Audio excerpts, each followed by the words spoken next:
It's our privilege this morning to honor teachers as our everyday heroes. Yeah, give them a round of applause. We have a whole bunch of them down here from Preston Park, and we're glad to have you here this morning. And, of course, we have a number of teachers in our congregation as well, and we're proud of you as well. Man, did these guys nail it or what? I mean, they're always good, but then there are days when they're just better, and they just nail it. And, I just felt like, wow, I was just in the throne room this morning singing, and that was just awesome. I'm going to start calling Annette the voice. She's awesome. She's also a teacher at William Fleming High School. So anyway, how many of you had a teacher who really impacted your life? I had a teacher in second grade. Her name was Mrs. Hips. And she made an impact in my life, mostly because she spanked me every day of second grade. It all started the first day of school when she wanted us to write her name on our papers. And I was a second grader, I didn't spell very well, and I really didn't mean to do this, but I spelled her name Mrs. Hippo. And she was a rather large lady and didn't take kindly to my mistake. And so it all kind of went downhill from there. It certainly did not help her disposition at all. But I also had some other teachers that were impactful in my life. One of them was Mr. Lawrence. Mr. Lawrence was my American Lit teacher in high school. And what I remember about him is he loved the book, The Catcher in the Rye. How many of you read The Catcher in the Rye in American Lit? Huh? What? Oh, just a few. There's one or two. Okay, good. I don't remember it, but I'm glad you read it. Mr. Lawrence loved that book. It was his favorite book. He couldn't talk enough about The Catcher in the Rye.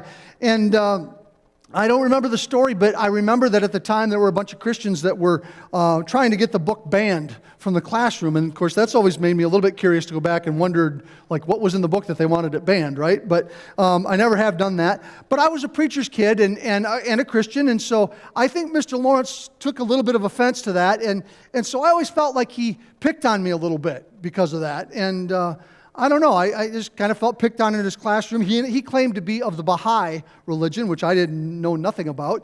But I knew that because of the interaction that I had with him, that we really didn't see eye to eye on matters of faith. But I really liked Mr. Lawrence. He was a funny guy. He always had a smile on his face. And I really liked him. And what I learned about him was that over the course of that year, I liked him because he challenged me. He challenged me to think. And, 15 years after high school, I even called him back. I tracked him down. He was retired and in Florida. I don't think he even remembered who I was. But I called him up, and I said, I just want you to know that you had a tremendous impact on my life. Thank you for being a teacher. And I can look back on other teachers in my life. My fifth grade teacher, who I really loved, and then she was in a car accident, and couldn't teach the rest of the year. And then we got that evil substitute. But anyway, I had some teachers that really made a profound impact on my life. And teachers are called to do more than just pass on information, aren't they? You're really much more than just a wealth of information.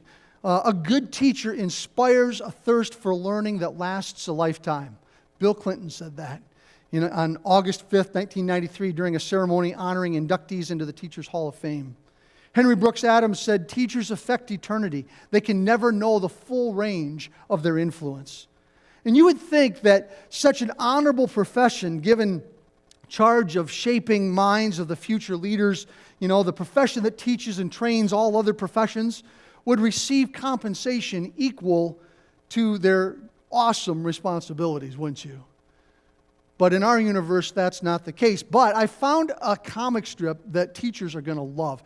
Check this out. Can you read this from way back there? It says, well, there goes another school teacher who makes $10 million a year. Meanwhile, I'm working my butt off playing professional hoops, and I can barely pay the rent.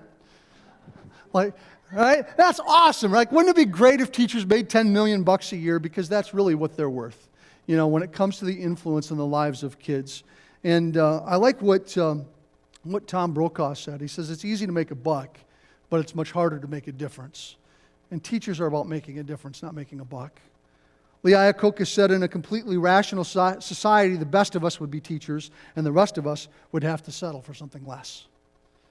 We are privileged to have so many educators here this morning, so many that are part of our congregation, and honored to have so many teachers here from Preston Park, and I think this morning in the early service we had some from William Fleming High School that were here as guests as well.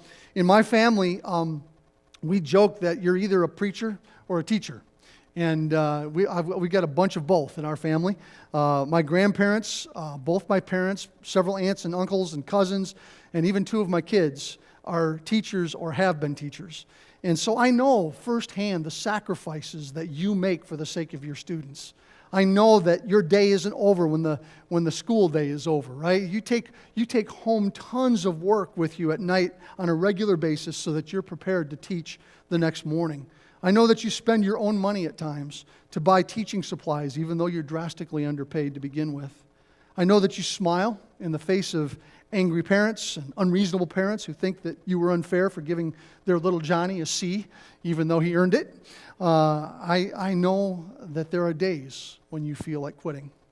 And I know that you wonder if anybody ever really notices the difference that you make and appreciates all that you do. Well, I want you to know that you're here today, and we're glad to have you here today because we notice you, and we notice the difference that you make. And we thank you for the difference that you make in the lives of students and in our entire community. Teachers, you are our everyday heroes. Thanks for being here this morning. So, if you work as a teacher, I want you all, or a school administrator or a staff member, would you stand? We'd like to give you a round of applause. Oh. All right. Thank you. Thank you. That's awesome. Thank you. Thank you.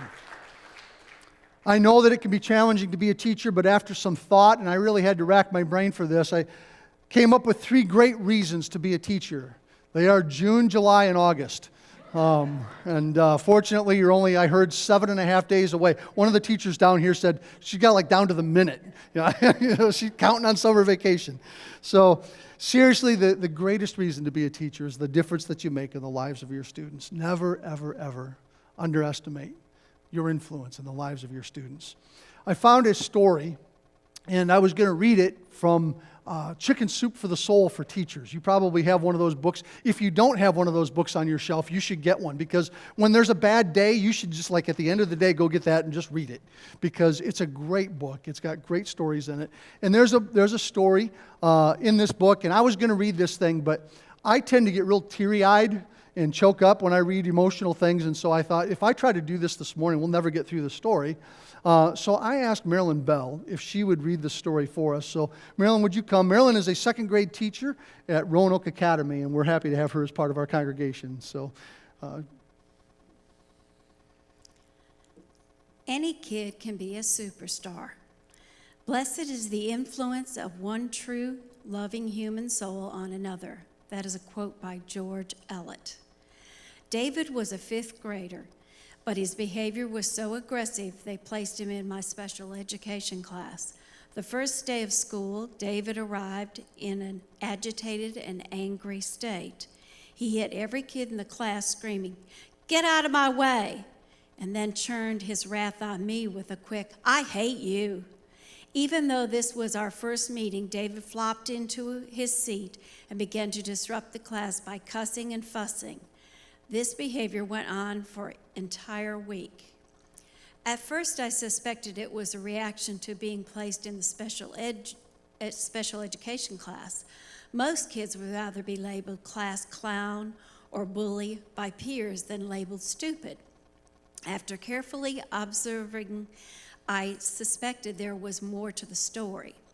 Every teacher who had previously taught David told me he was a handful. I heard, "It's a good thing you have no sense of smell because David literally stinks." The other children complain about sitting next to David, so he has had his own cubicle. Almost every child calls him Stinky David. Knowing that the first experience of the day is the most significant, I decided to observe what David experienced each day as he came to school. As the buses arrived, I heard the bus driver screaming at David before he got off the bus. And then 2 teachers on bus duty yelled, "Slow down, David. Walk, young man." Next, David raced to the lunchroom for his free lunch or free breakfast. As David went down the hall, He gobbled up everything in his path. The lunchroom staff hollered at him, "Don't eat like a little pig. Wait until you sit down." David had the breakfast gone before he sat down and started begging the other kids for their leftovers. David had 3 more unpleasant encounters with administrators and teachers before he finally arrived in our wing. As if on cue, all the children began to taunt him. "Here comes Stinky David. I smell something. It must be Stinky David." For all my observation, I concluded David's anger was a way to lash out because of the treatment he received every day at school. School Psychology 101 explains that children cannot learn when they are hungry, smelly, or teased. I figured the reason for David's school problem was his parents, of course. If they only fed him and sent him to school clean, he wouldn't be tormented. I further concluded that his parents obviously did not care about him, and I should enlighten them immediately. In the faculty lounge, I told the other teachers of my concerns and asked how to contact his parents. Good luck. They've never come once to school, even though they've had 8 children to go here.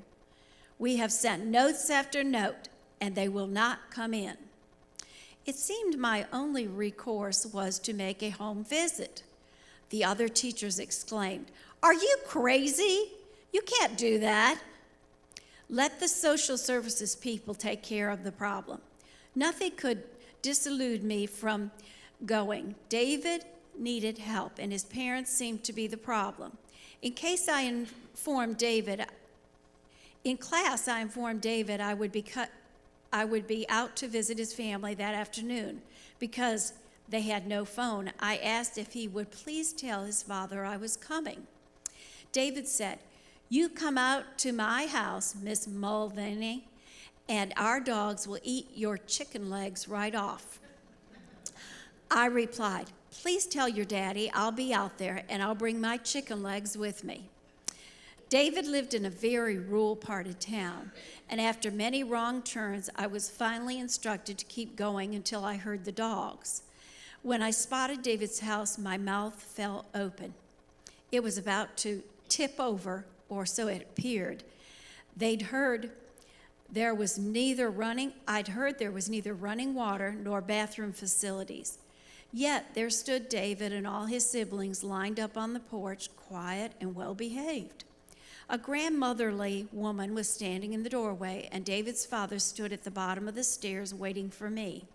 Instantly, I was humbled. I had come ready to do battle with David's family. Yet somehow, I knew this man was trying to do the best he could. Immediately, I changed my attitude and asked permission to bring my chicken legs on his property. The speech I had prepared for this man suddenly didn't seem to fit. I quickly revised my words and blurted out, "Sir, I would like to tell you about your son, David. I believe he is one of the most unique students I've ever had." Now, that was not a lie. He was unique. I continued, "I believe your son is very smart, but it seems he is receiving very poor customer service at our school. I would like to help him if I may." "Miss Mulvaney," said the father, "you do anything you want to help my David. No teacher ever come out to tell me they wanted to help. They send me these papers, but I don't read so good. I tried as best I could. I don't got any help except my mother, and she ain't doing too good herself. Sir, I understand you do not have running water. We do at the school. Would it be all right if I let your son David take a shower every day?" "Yes, madam, that would be okay." "We have a washing machine at school. Would it be all right if I let David wash his clothes every day?" "Yes, madam, that would be okay. Whatever you want to do with my David, you do." "Sir, I am proud and honored you took the time out of your busy schedule to talk to me. I hope I did not keep you from your work. I will do everything I can to help your child. Nobody ever been that kind. My son David is a super kid. With a little help from you, I know he's he can be a superstar. That meeting changed my life. A man with a third-grade education seemed to have more insight than all of us supposedly educated teachers. David had been in the school for 5 years, and not one person had ever dared to find out about him. He was passed from teacher to teacher and class to class, but with a bad rumor.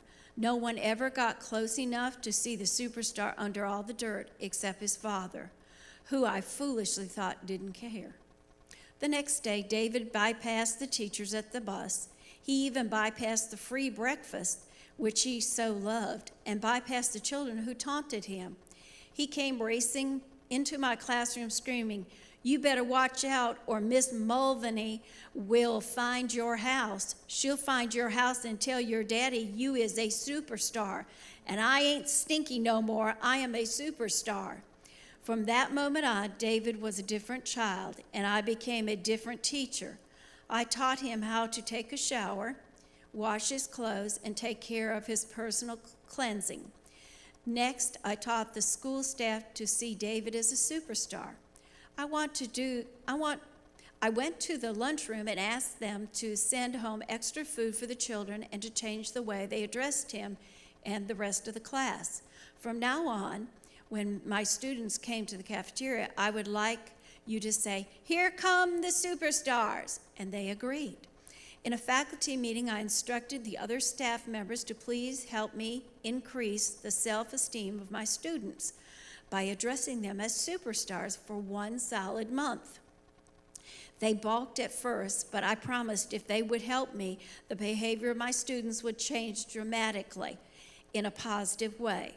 Since they had noticed the change in David, they agreed to help. David's father taught me to see all the parents as superstars too. He was doing the best he could with the tools and skills he possessed. When I stopped blaming and started partnering to find solutions, everyone won: children, parents, and teachers. Isn't that a great story? Never ever underestimate the power of your influence in the lives of a kid, and even the power of your influence outside the walls of your schools. You possess the ability to shape and mold minds. You help students develop their worldviews. You encourage good attitudes and right attitudes, and you widen perspectives, and you raise their self-image, and you teach them to think and to learn how to problem solve. I was thinking about teachers that have had a great impact or profound impact on the world. And some of these people you are going to recognize, but some of them may be new to you, but I think you'll recognize many of their contributions. The first one was Confucius. He was born in the Chinese state of Lu.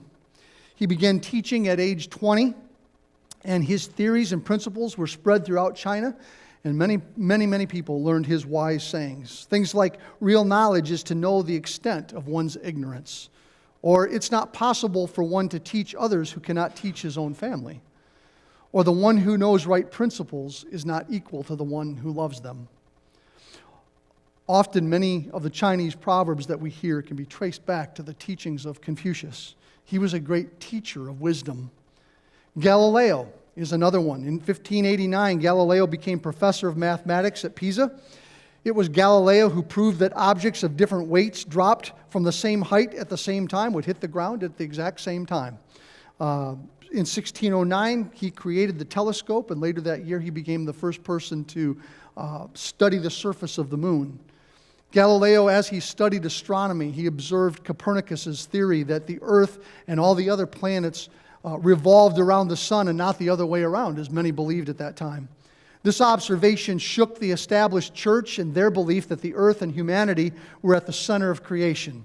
The church condemned Galileo as a heretic, and he spent the rest of his life under house arrest.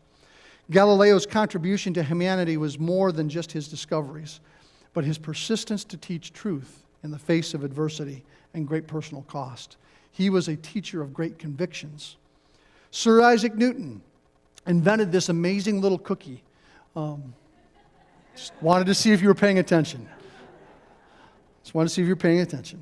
No, he was a father of the laws of motion and gravity that were foundational to later scientific advancements such as flight and even space travel. He saw beyond what others could see. He was a teacher possessing great vision. Albert Einstein, professor in many outstanding institutions, including the University of Zurich and Princeton. He was known for developing the theory of relativity, one of the two pillars of modern physics. He went on to win the Nobel Peace Prize in 1921. He had a brilliant mind, and it took great effort for Einstein to be able to communicate with people of lesser minds. But he stooped low to help understand what was so basic for him. He was a teacher who was willing to humble himself in order to teach others. Ayn Rand is another brilliant teacher who's made her mark on the world. At age 7, she began writing novels and screenplays. In 1949, she became a full-time writer and lecturer at Yale, Princeton, Columbia, and Harvard. Wow, as well as several others. I was thinking, man, I would have been lucky to have gotten into one of those institutions, and she was a professor at 4 Ivy League schools. That's amazing. She was a teacher who had the ability to communicate ideas effectively and with passion and clarity. We also have an example of a great teacher here closer to home. And I don't want to embarrass her, but many of you might not know that Melissa Harnest was a finalist for the Roanoke Area City Schools 2017 Teacher of the Year. And I think that's a great accomplishment. Yeah, absolutely. It was a great honor for her to be selected as one of 3 finalists, and Melissa was interviewed as part of that process. And she did such an outstanding job in that interview that I thought it would be fun to just show you a little bit of that video. So take a look. Well, I'm hearing good conversation over here. We don't have an X. What was that about? Explaining that since we don't have an X, the only value you're actually plugging in is your Y. I love students and working with them, and I love studying the applications of math. It was actually really funny. I was a student at the Governor's School when I was in high school, and I thought math was pretty boring. And then I had a teacher who really made it come alive for me. It was actually my calculus teacher. And with that 1 year, it was a total transformation. I fell in love with math. I knew I wanted to work with people, and now I'm a math teacher back at my alma mater where, in all honesty, my dream is being fulfilled. I love working with my students, and I love teaching them about the very thing that I fell in love with while I was here. I know that I love working with them, and if they know that I care about their lives and what's going on with them, that they'll be motivated to do whatever I ask of them. How's your day been so far? Good. What I absolutely love most is I feel like these are very influential years. These are the years where they're trying to figure out what they want to be when they grow up. These are the years where they're applying for colleges, which is going to be a huge impact in where they end up in life. I feel like one of my obligations as a teacher is to build some awareness and enrich that they have different circumstances, and enrich that different cultures bring different things to the classroom. I cannot imagine a greater job or any other place I'd rather be than to be in my classroom with them.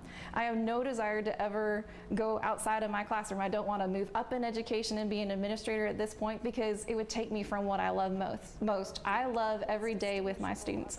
I love seeing the joy as they understand new concepts. I love hearing about their days. I love hearing about their struggles, and I consider it a great honor and that they would come to me and share some of the things that are going on in their lives. What other profession allows you to make such a difference in the lives of young people that will have such a lasting impact, not only in our community, but in our world? I can't imagine any other job that will pay that kind of dividend. That kind of thing, that kind of result, you can't put a price on. So while certainly other professions may pay differently, in all honesty, this one pays just in different ways. We're Roanoke Valley Governor's School students. Ms. Harness, we love you. You make calculus fun. Good luck!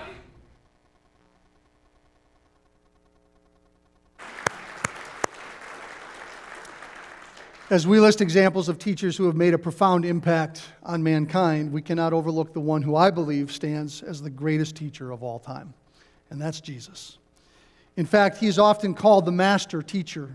He was the master of the object lesson. I always loved it when teachers used object lessons. I just made it easier to understand, and Jesus was a master at this. He often used the resources at hand to teach people about God and his kingdom, and when talking about the power of faith, he reached out and he grabbed a mustard seed, which is the tiniest of seeds, and he said, if you have just this much faith, you can move mountains. Truly, I tell you, if you have faith as small as a mustard seed, you can say to this mountain, move from here to there, and it will move. Nothing will be impossible for you. When he called a bunch of fishermen to be his disciples, he created a word picture for them saying, "Follow me and I will make you fishers of men." He also told them that the kingdom of heaven is like a fishing net. He told others to consider the beauty of the lilies, who were clothed with greater splendor than Solomon. And then he said, now think about that, and think about how much more your heavenly Father must care for you.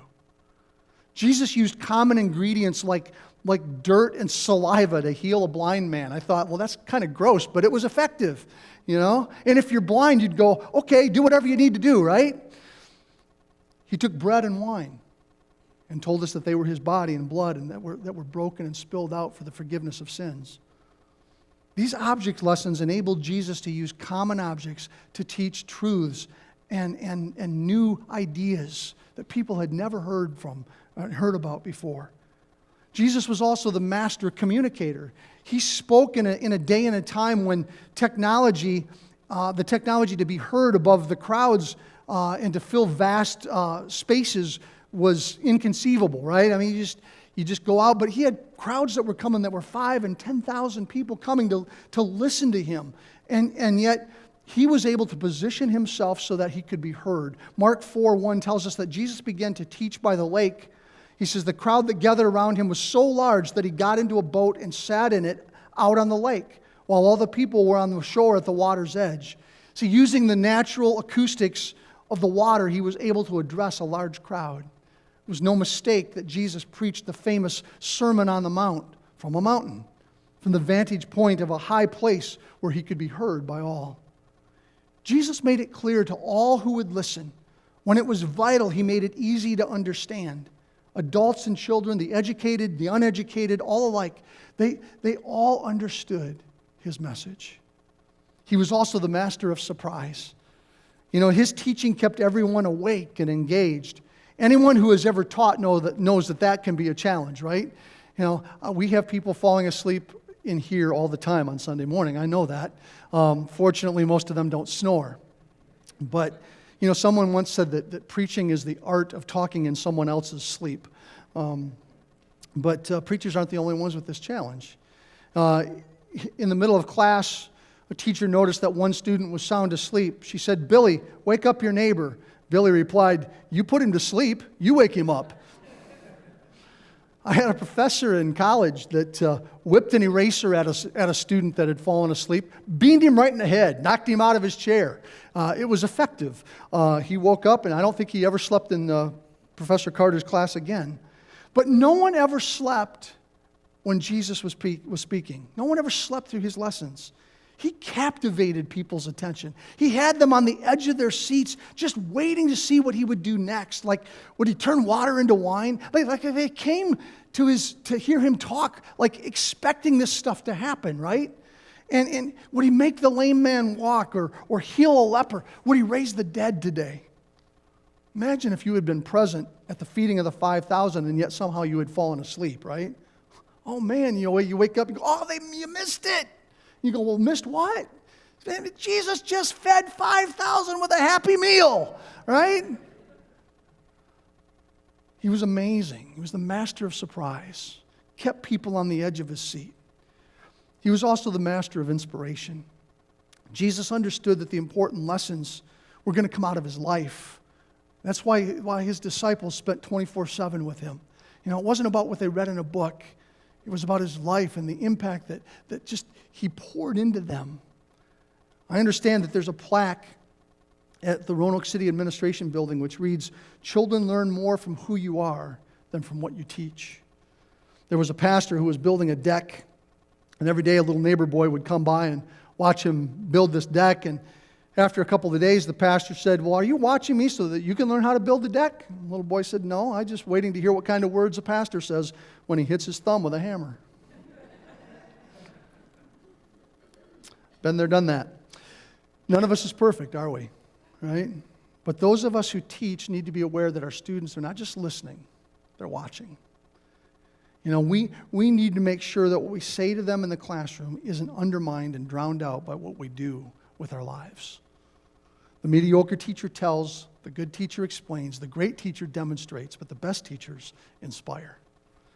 In In the moments when you think that they're not looking, they catch the most from what they see you do.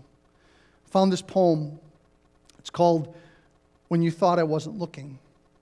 When you thought I wasn't looking, I saw you hang my first painting on the refrigerator, and I wanted to paint another one. When you thought I wasn't looking, I saw you feed a stray cat, and I thought it was good to be kind to animals. When you thought I wasn't looking, I saw you make my favorite cake for me, and I knew that little things are special. When you thought I wasn't looking, I heard you say a prayer, and I believed that there was a God to talk to. When you thought I wasn't looking, I felt you kiss me goodnight, and I felt loved. When you thought I wasn't looking, I saw tears come from your eyes, and I learned that sometimes things hurt, but it's all right to cry. When you thought I wasn't looking, I saw that you cared, and I wanted to be everything that I could be. When you thought I wasn't looking, I looked. And I wanted to say thanks for all the things I saw when you thought I wasn't looking. Jesus knew that people were watching him all the time. He was under a microscope. And one day, some religious leaders came to him, and they wanted to put him to the test. They wanted to see if this guy was really for real. So they brought to him a woman that had been caught in adultery. And these religious leaders surrounded her, and they were about to condemn her. They were about to give her a failing grade. They all had rocks in their hands because they said the law of Moses says that we should stone her. What do you say, Jesus? Well, Jesus knew it was time for an object lesson. So he knelt down and he started drawing in the dirt with his finger. And he drew a little bit, probably didn't say much, and they're all waiting. What's he going to say, right? And he stood up and he said, all right, you who is without sin, cast the first stone. And you can almost see like them kind of cock back and ready to throw when he kneels down again in the dirt and he begins to write again. And the Bible doesn't say what he writes. I kind of wonder if it wasn't their sins, right? We don't know what it was, but it must have been pretty powerful because the Bible says that one by one, they dropped their rocks and walked away.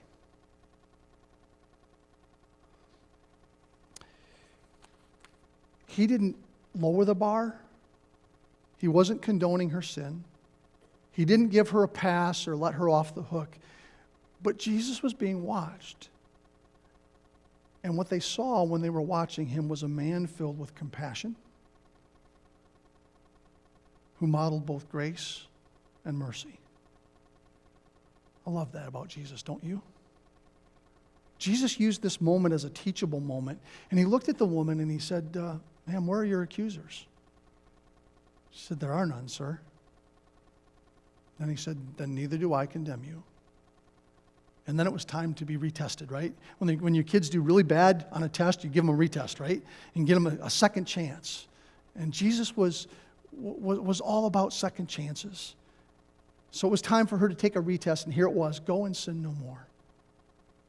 He was amazing. You know, sometimes we fear a God who is condemning, but the Bible says that God didn't send Jesus into the world to condemn the world, but that the world through him might be saved. Jesus was also the greatest moral teacher who ever lived. We live in a day, where the culture is trying to tell us that truth is relative, that there are no absolutes, that everyone has their own truth and should do whatever they think is right or feels right for them. Think about the kids that are acting out in your classroom. Aren't they just doing what they think and feel is right? And yet we know that kind of behavior disrupts the learning environment and creates havoc in the classroom. The culture says do whatever feels good, but Jesus said do unto others as you would have them do unto you. Take into consideration the feelings of others. Elevate others higher than yourself. Serve others more than you serve yourself. We all know that do unto others as you would have them do unto you. That's the golden rule. We all learned that as kids, right? I mean, who's going to object to that? That's a pretty simple truth, isn't it? You know, in fact, most cultures have some version of the golden rule, but most of the other cultures, they're all stated in the passive. In other words, they say things like, don't do unto others what you wouldn't have them do unto you, or what you wouldn't like done to yourself, right? Jesus was the first one to take it and turn it around and be proactive about it, and told his followers, look, don't just wait for somebody and react to others. Be proactive. Do unto others as you would have them do unto you. I think if we could take just that one concept, I know that we can't, teaching today isn't about teaching morals, I get that. But if we could take just that one truth, do unto others as you would have them do unto you. If we could get that into the hearts and minds of students, it would revolutionize the world. And who's going to object to the golden rule, right? In our closing moments, I want to talk to you about SOLs. Okay? Some of you just came through SOLs. SOL stands for Standards of Learning. The idea is that local, state, and federal learning standards should be raised. And so SOLs were designed to raise that bar, to bring every child along, and the motto has been, no child left behind. Now, some would argue this is the success of the program, but the idea itself, the concept, man, that's a noble cause. Jesus shared the desire that no one should be left behind. So when he came to earth, he raised the bar. And when he encountered people like the woman caught in the act of adultery, or the blind or the lame, his desire was to lift their SOLs, their standard of living. He changed people's situations and circumstances so that instead of feeling defeated, they had hope. And they began to believe, hey, we can do this. Through his love and grace and forgiveness and wisdom and healing touch, he taught those whom he crossed paths with that they mattered, that they were important. His actions said, you are worth my effort. You are worth my involvement. You are worth my investment. And after his life intersected theirs, he gave them the challenge. Now go and you do this. Go and do it too. Love others as I have loved you. Forgive as I have forgiven you. Serve as I have served you. Follow my example. Live at a higher level. Great teachers raise the bar. And then they lift others up so that they can see what it looks like on the other side. They inspire their students to want to go for it. We've talked about what makes a great teacher.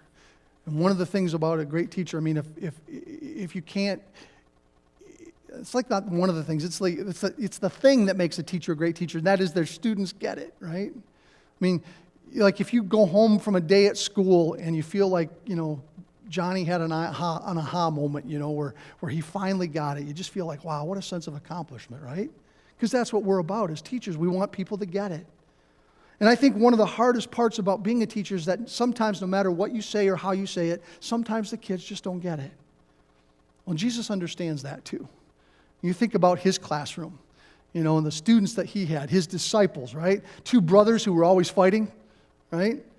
They nicknamed the Sons of Thunder. How'd you like to have them in your classroom, right? One that sold him out, one that doubted. One time, a bunch of them pushed the children away that had come to see him. One had been a crooked tax collector.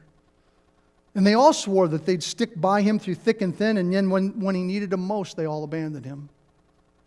When he told them to stay awake and pray, they fell asleep.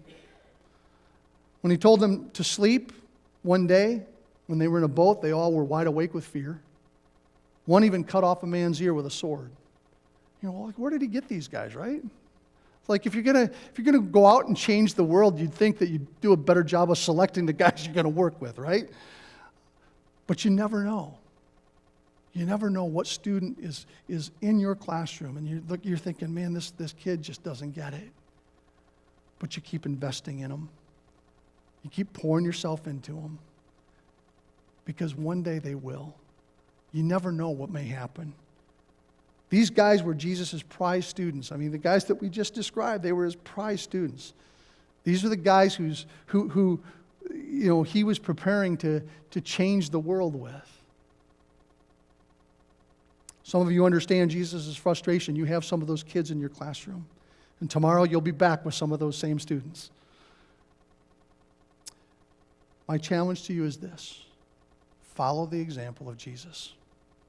Be patient, be loving, be grace-filled and forgiving.